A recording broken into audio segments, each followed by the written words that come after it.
introduce to you the ROMDAS system and show the different components and the different bits of it. We're then going to install it into the test vehicle and show you how it basically works. So to begin with, what is ROMDAS? Well, the heart of the system is this. This small blue box is the ROMDAS hardware interface.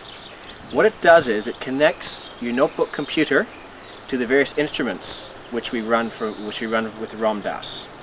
It has inputs for odometer, roughness meter. It has an input to be connected to the reverse light. So that way we know when the vehicle is going backwards, so the odometer goes negative instead of positive. It has a power input and connects to your PC. Although it's very small, we're using state-of-the-art microprocessor controls in this, and it's been a very good performing instrument. It's been used for roughness measurements, location referencing surveys, and even fuel consumption and congestion modeling. Now, when you purchase ROMDAS, there are various surveys which one can do. One can do roughness surveys, and this is the bump integrator. The way the roughness surveys work is the bump integrator is connected to the floor of the vehicle.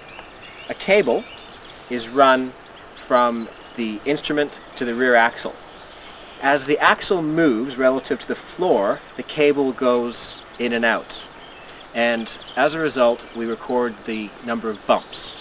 That is, what is the movement of the floor of the vehicle relative to the axle. This unit returns the number of pulses to the hardware interface, and the notebook queries the interface and says every, say, 100 meters, how many bumps have we had. You can define anything from 50 meters up to several kilometers for the intervals. This instrument needs to be calibrated, and the ROMDAS manual explains how the calibration procedure works. Down here we have the transverse profile logger. This is a system which we use to measure rut depth and crossflow. It consists of a series of ultrasonic transducers. There are 5 transducers in an aluminium box or an aluminium housing. Each transducer is at 100 millimeter intervals as you go along the bar. What happens is that during a survey we fire each of these sequentially. So this one and this one are fired, then this one and that one, etc. as we go all the way along the length of the bar. The data are combined, as explained in the ROMDAS manual, to get the transverse profile. The bar can measure standard over 2 meters, or you have wings, which you can extend out, and that will give you a total coverage of 2.5 to 3 meters. We'll install it on the vehicle a bit later and show you how it works. One of the key features of the ROMDAS rut bar is that with these housings, if you have a failure in the field of a single sensor, you remove the entire aluminium housing by taking out 5 bolts, and then you can replace it with a spare one. And so in terms of being able to maintain the system in the field, it is very quick and easy. We also have the ROMDAS video system. This is the camera, which is mounted on the outside of the vehicle, or the inside if you choose to. It's in an environmentally protected housing, although in some places we've put it in another box just to protect it from being stolen. The camera is connected to this instrument, which is used to combine data from the computer with the video image. As a result, on the video we have an overlay of the key data, and the user can decide what data to overlay. They may want the roughness, the chainage, the date, the GPS data. The data are recorded on a portable video recorder with an integrated television screen. And so what happens is that you can see exactly what's being recorded during the survey, because the video is being shown on the screen, and you can also see the data, although on a 4-inch screen it's very hard to read. And so in the end, what you have is a videotape which contains a video record of your survey information and the roads you've traveled on. We also have a software system which lets you play it back and integrates it with the other survey data like roughness. The ROMDAS system is designed to be completely portable To that end, the only permanent instrument in the vehicle is a speedometer sensor. There are different types. For example, if you have a speedometer cable, what happens is that you have to remove the outer housing from the cable and splice this sensor into it. We have another one which is available which just screws in at the transmission, much easier to install. But the screw-in one only works on some Japanese vehicles. This works on most vehicles. We have electronic sensors. These are examples of electronic sensors. They work by monitoring the pulse line, and essentially you just connect this cable to the signal line in the between the transmission and the speedometer. Very easy to install in electronically equipped vehicles. Some vehicles require a proximity sensor. This basically has a transducer where you connect to the inside of the wheel. It's magnets. As the wheel rotates, it senses the magnetic pulse. This is used when nothing else will work. We also have, and we don't have one here to show you, a high resolution distance measurement instrument. You can see pictures of it on the ROMDAS website. That one is used to clamp to the wheel of the vehicle, and it actually shows you the distance at about 5mm resolution. ROMDAS comes with a tester. The idea behind this is that you can plug this into ROMDAS, like this, and simulate what happens in the field. To that end, there we go, we're all connected. Apply power and we can simulate. This dial here and this dial here give us pulses. This generate pulses just like the bump integrator or the odometer sensor. And this is a reverse light switch. And so with this connected to ROMDAS, you can plug ROMDAS in your office and pretend you're out on the road doing a survey. ROMDAS will respond exactly as it will in the field. It's ideal for training. Some of the optional components we have for ROMDAS is you may like to get a cigarette lighter adapter with 2 plugs on it. That way you can run both your computer and your ROMDAS equipment from the same cigarette lighter, and a box which is a hardy steel box which you may put ROMDAS into to protect someone stepping on it and damaging the cables. Some people have had the bad habit of just leaving it lying on the floor of the vehicle, and when it gets stepped on, the steel box can take it, but the cables tend to break. We also have what's called a pulse divider, and as its name implies, it divides pulses. We use this, for example, with the high resolution roughness meter, because on a very rough road you may get a phenomenal number of counts. And so what we do is that you can divide it by, say, up to number 10 on a rough road, and then turn it back to 1 on a smooth road. One of the main problems you face with the traditional bump integrator is that with short sampling intervals, like 100 meters on smooth roads, you didn't get a discernible difference in roughness. It may be 1 or 2 between 100-meter sections, which implies a 50% increase in roughness. So that's a quick overview of the ROMDAS equipment, and we'll shortly show it to you in being installed in a vehicle. Go. Right, before we show you installed in the vehicle, I thought I'd show the video system first, because lots of connections to see. The video system is comprised of the video recorder, an overlay device, and of course the computer. And on the vehicle over there to my left, you'll see a video camera that's been mounted on the outside. So if you come back to here, we can have a look at the connections for these.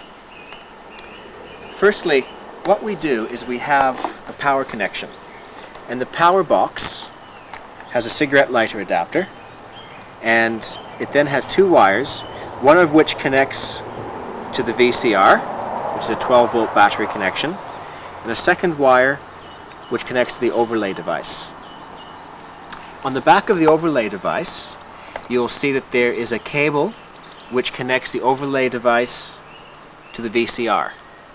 What this does is it transmits the data from the computer onto the VCR. The connection here is on the back of the computer.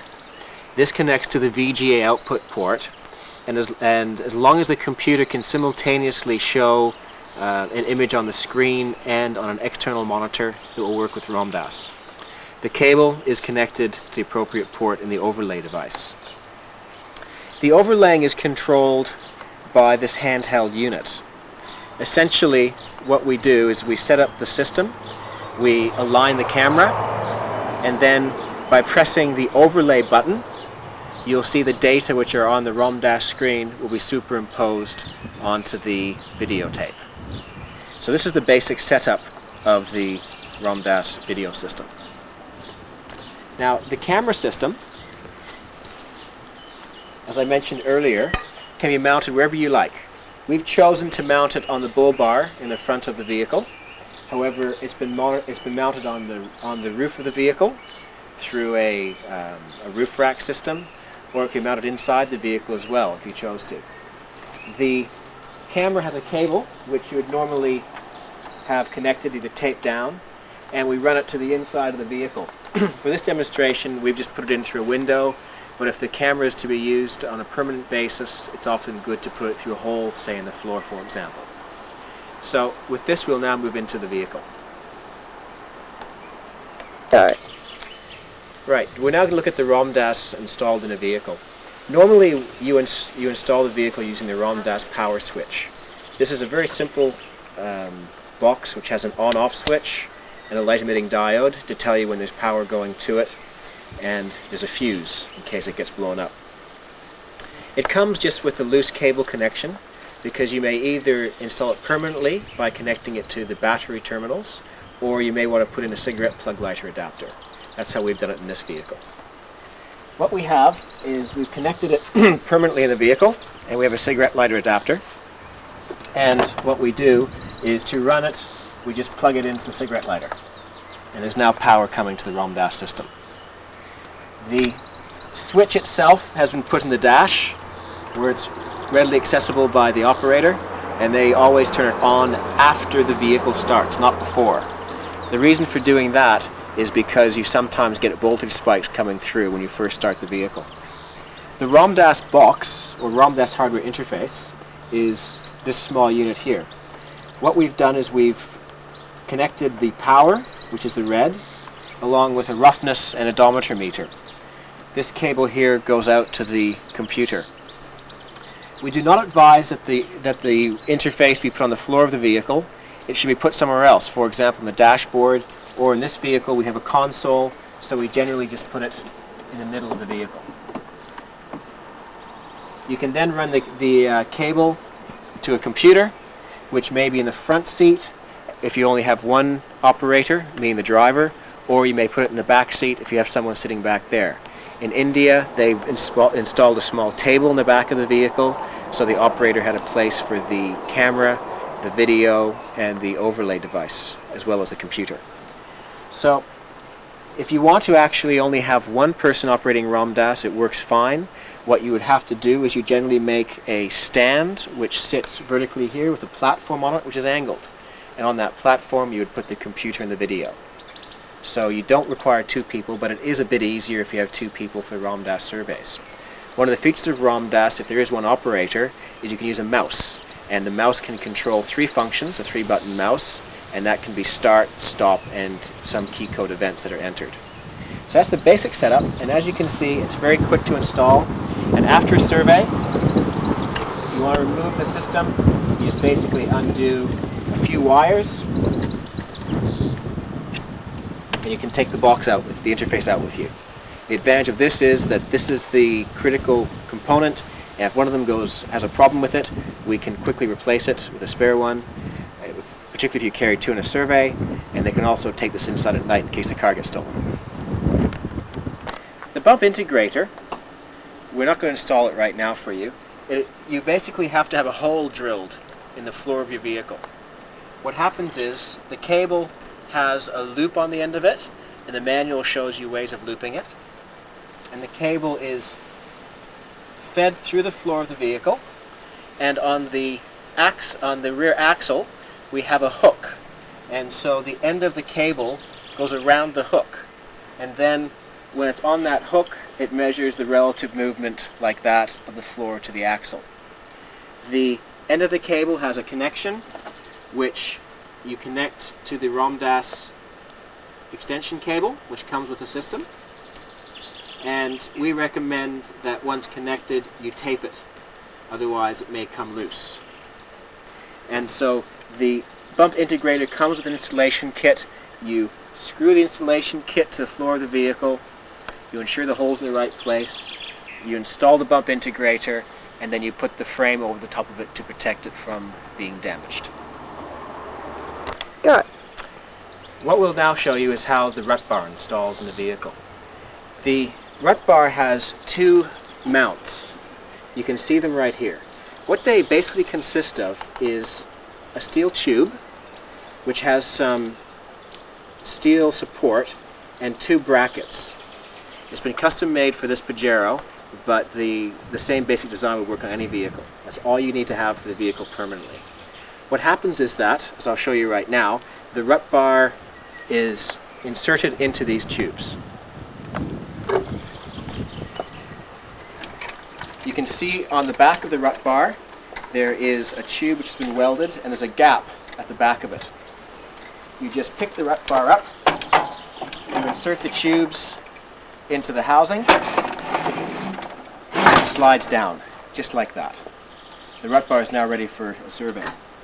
You have two cotter pins, and there's a small hole drilled at the bottom which these pins insert into. And this holds the bar in place, so there's no vertical movement of it.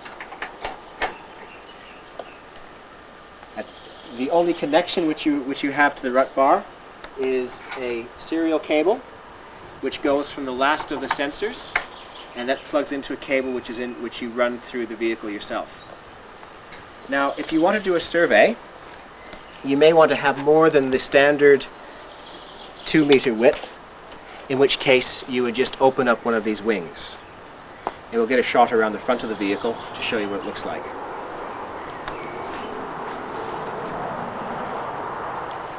The total potential reach of the system is 3 meters. And if you want to do surveys, say for 2.5 meters, you would just have to modify the brackets to have one, say, in the middle of your vehicle. And that way you could offset, you could, for example, take off this wing and have the bar shifted over in that way. At the end of the survey, to remove the bar, it's just as quick. You remove the two cotter pins, you disconnect the cable, and you remove it. The whole concept behind ROMDAS is you don't need a dedicated survey vehicle. The entire system, once you've put the wires into the vehicle, will install in about 15 to 20 minutes. And once your technicians have more experience doing it, it can be even faster than that. The other advantage is that if there's an accident, the vehicle breaks down, the equipment can be very quickly moved to another vehicle. Right, so you've now seen an overview of the ROMDAS equipment and how it's installed in the vehicle. I think that the key thing to say is that the system is very quick to install.